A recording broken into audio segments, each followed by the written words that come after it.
In many congregations all over the world, people are hesitant. How should we celebrate Simchat Torah this year? How can we celebrate Simchat Torah? How can we dance? We are here with Rena Bannett, an artist from Jerusalem of Kehilat Maayanot, and she had a very courageous solution for this Simchat Torah. It's interesting that you call it courageous. I would call it a survivalist. I don't think it's courageous to decide that you need something to get you through a moment. It's sometimes you just have to do what you have to do. I've been wondering the same thing since the beginning, and thinking that there was no way I could dance this year. And I still don't know that there's a way I can dance, but I can at least see myself holding a Torah at this point. A friend of mine was telling me that there's actually a worldwide project making covers for Sifrei Torah with the name in memory of one of the people who was killed.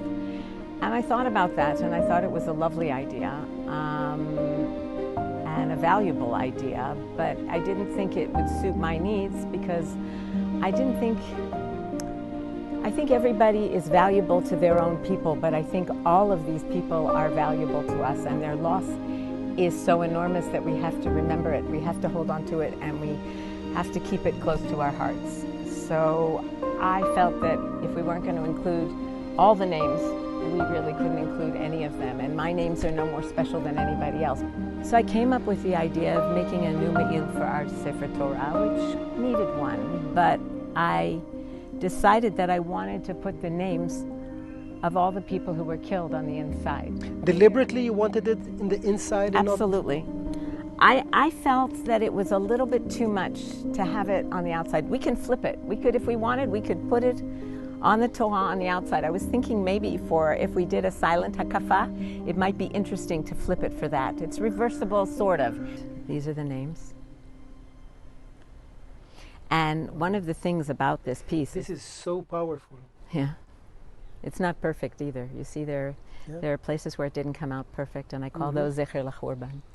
People keep coming to me and saying, I'm so sorry for your loss, as though they didn't lose too. Even if you didn't lose a person you were related to, you lost. We all lost that day. Nobody came out. Nobody's ever going to win from that day. Ein nitzachon. Anachnu lo nenatzeach. The minute they came in and they killed all those people, ein nitzachon. Yesh mashu shedomeh, there's something that looks like it, there might be, but there is no victory here. There's just tremendous, tremendous loss. And I wanted that to be part of the way we commemorate and practice Simchat Torah this year, which is different than celebrating, because I don't think celebration is something we can really do right now. We always read the names of the hostages, but with the exception of one time, this is the only way that all the people who we've lost, the people who were killed on October 7th and all the protectors that we have since who we have lost, are being with us in our shul as well. And I think that's also important. We're not worshipers of the dead. And part of our tradition is this. It happens to us because of who we are. They weren't killed because they did something bad. They were killed because they were Jews who lived in Israel as Jews. And that needs to be remembered, especially when we're in shul, because there we're really being one type of quintessential Jew. So I brought it in to be made last Tuesday morning. And in the afternoon on Tuesday, we had an azkara for my niece, Adi Vital Kaplun, who is, it's easy to find her, she's right here. And I brought it in the morning, and then I was expected to go to an azkara in the afternoon. The azkara, I was leaving at 4, it was at 5 in Beit Shemesh. At 3:30, I look at my phone and I see I've missed a call from the place where they printed it. It's ready. They told me it would be ready on Sunday, that's yesterday. But it was ready on Tuesday. They fit it in and they got it done. I went and I picked it up, and then from there I went down to the azkara in Beit Shemesh.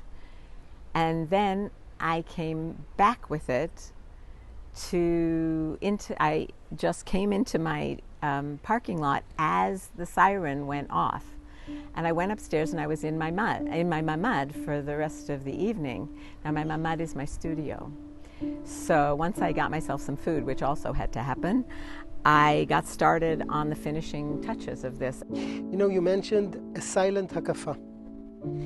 That this is a custom that I hear from many synagogues preparing themselves for Simchat Torah. How do you imagine it? I see it just standing there holding the Torah with everybody with their eyes closed for a minute. Like daka shel dumia. You know, we do think that Torah is Etz Chaim. Etz Chaim hi lamachazikim ba. So it's a difficult question now. If it's Etz Chaim, is it right? Is it just to cover it with the names of the people who are dead? It's an interesting question, and it's a juxtaposition that makes it difficult for people.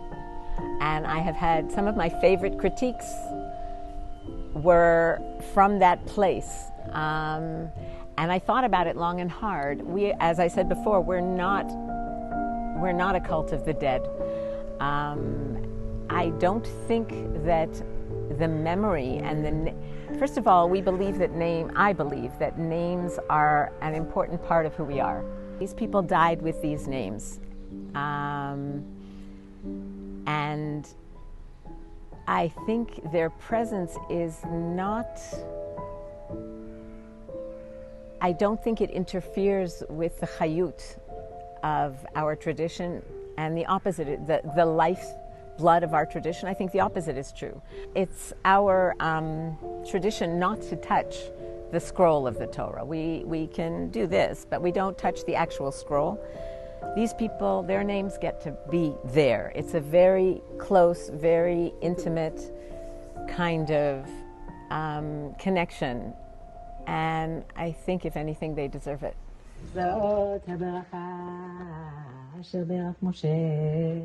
איש האלוהים את בני ישראל לפני מותו.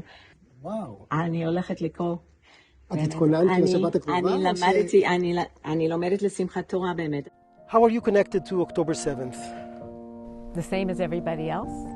It got me in the morning on Simchat Torah. But then Motzei Shabbat, I heard what had happened, and I called my younger sister, who has two sons, who live in Otef Aza. They lived in Chulit at the time. I called her to find out how everybody was, and she shrieked. I hope never to hear such a sound again, because one of her son's fiance was murdered, and they knew. And the other son's wife and sons were missing. And they did not know where they were. It took them 8 hours to find her sons, and it took them 3 days to find out that their daughter-in-law was murdered. Her body was booby-trapped, and until the sappers were able to come and get it, it took time. There are a limited amount of those kinds of people, and it took them time to get through all the yeshuvim until they got there and were able to find her. So that's my personal connection. And then there's my national connection, like everybody else. Oh my gosh.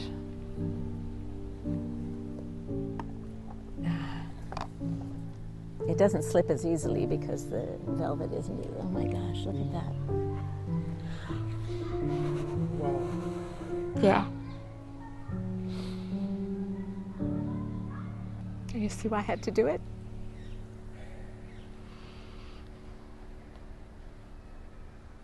It's an impossible thing this year. Impossible year.